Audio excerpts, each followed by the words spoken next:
بقول لكم سر ما أعرف إذا بيفيدكم أو لا. أول ما تطفين على ورق العنب ويكون لون المرق أو الزيت بهذا اللون، اعرفي إنك ماشية صح. بينما لو طفيتي القدر وفتحتيه وشفتي المرق لسه فيه لون أحمر أو لون معجون الطماط لسه واضح، تأكدي إن ورق العنب عندك لسه ما وصل لدرجة الاستواء المضبوطة.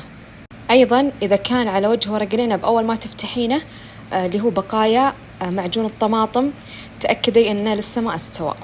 شايفين عندي القدر هذا مستوي تماما، وهذا القدر أيضا عندي مستوي تماما.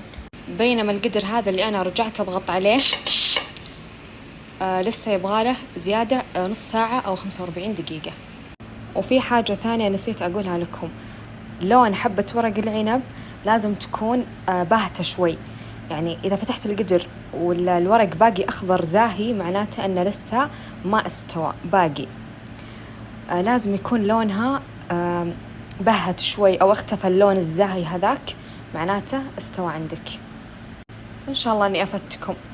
طبعا منتجاتنا ورق عنب وفتة ورق عنب تتوفر يوميا من الساعة 2 الظهر